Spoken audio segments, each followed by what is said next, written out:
set is not just a test of skills. This is a test of mind game na rin to you know, it already comes into play. Because yung endurance factor, pareho namang pagod kung isipin mo. And it's also playing ito at this point, it's really siguro 70% mental. Especially on the side of, on the particular position of the setter. That's true. Kasi yung diskarte niya would sinong pagod na, sino pang pwede, sinong anong play ang mas madali, sinong papatay. That's right. So, Jem Ferrer and it will be Jem Ferrer and Rhea de Maculangan. That will be crucial in this fifth set.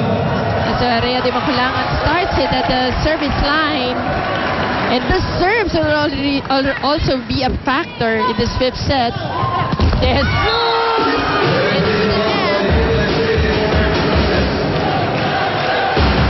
Not in the best position to take that attack.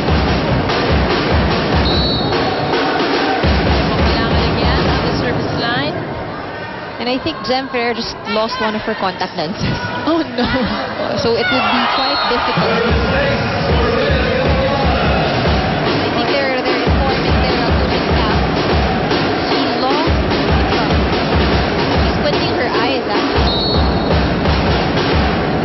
It's going to be really difficult for Jem.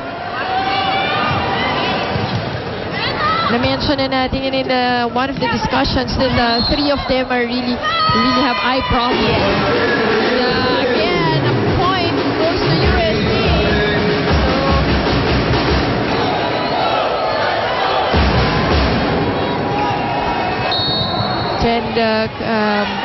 Since Sue's telling the coaching staff about the situation of Jem, De Maculangan continues to serve for UST as Sue's way up in the air, but blocked by UST. Again, that's fun. It's that same angle, and I think at this point, yung adjustment sa blockers ng Ateneo yung kailangan. That's right. And let's listen in to Ateneo.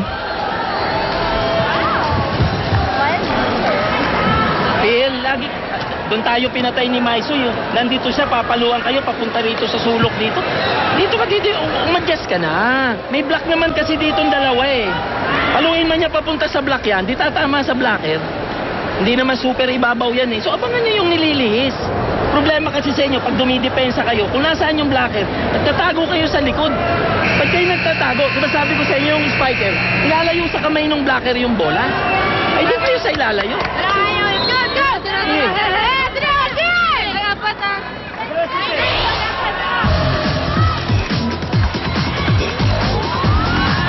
Look at Aiza Maizo go for that spot that Coach Roger was talking about. Talagang no antidote on that problem yet. And this is the final set. Bea Pascual on the quick hit. Let's see if UC is able to take this one. No go. So Ateneo takes that point. Their first point in this fifth set. They just can't let UST get a big lead. Put a stop on the bleeding. Combination play, but dug up well by Kainglet. Well, we want to know what's on the mind of our coaches.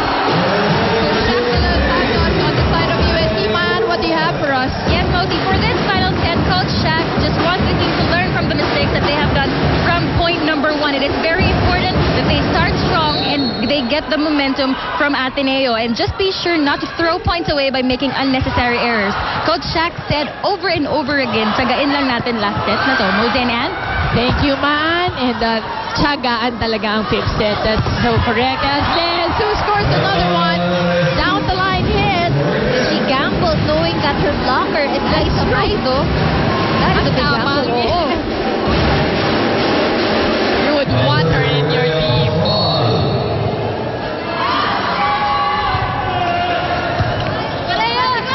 Combination play. Aiza Maizo. Kainglet was there. Acevedo. Cross court. Rhea de Maculangan last minute taking that one. As Ateneo takes that point. USC up by only 2. Right now, they need all the points that they can get. Let's see what USC does. But of course, they go to Aiza Maizo.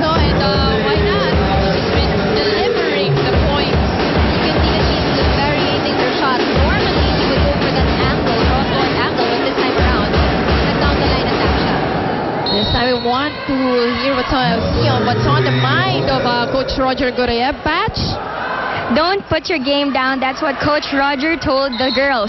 Unlike what happened in the previous set, this time, wag na kayong magpapahabol. Lumamang na kayo ng malaki. Because one weakness that Coach Roger sees on UST is that they have a hard time catching up a big lead. Put your defense up, instructing Ateneo's blockers. Treat it as if it's always the last point of UST. Remember the last words of Coach Roger? Whenever Maizo's in front, 90%, bibigay ang sa kanya ang bola. Anticipate that. Back to you, Moody. You, Patch. Totoo naman yun eh. Well, but she has been really delivering whether you give it to her even on 100%. The percentage is still really high. Ang dami kasing variations ng hit ni Aiza Maizo. Pwede siyang mag-power tip. Especially her position pa is at the right side of the court. So, ang laki nung range na pwede niyang pagdala ng bola. And Maruba Natikla on the open hit was blocked. Once again, down the line, De Jesus was there. Kainglet. Blocked, but that's going to be a violation on Hiratsuji. She knew it. She knew it because I think nabigla siya, no? She was surprised and give it to the rookie. Yeah. Ito yung risk factor mo when you have a rookie inside the court. Maizo. Partially blocked by Ateneo as Kainglet goes for the open hit down the line. But the libero of UST, Dusaran, was there. Maizo blocked. Now they're reading Maizo well. Manatikla on the open hit. De Jesus taking that. Dusaran once again. Oh, and a lot of people liking it. Acevedo. Oh, Maizo away on top, but saved by Ateneo. Now let's see what play coming from UST. Open hit. Still a safe ball. Okay, Ann, you can sleep now. Look at these girls go for each and every ball. Halatang ayaw mamatay. And command the spirit and the athleticism of both balls. What a nice Maizo in that very long rally. And it's just because they were already tired. That's right. Ateneo was just too tired to go for defense. Lazaro rolls over. Parang Matagal pa to eh. Oh. scrimmage sa practice. And again, Aiza Maizo going that spot. Lazaro a bit late on the coverage. Maizo now on the back line to serve. Let's see if the Ateneo can take advantage while Maizo at the back row. At this point, Oh, and Kainglet. Beautiful hit, but dug up by Maizo. Gretchen Ho on the push. Demakulangan on the top ball takes that point.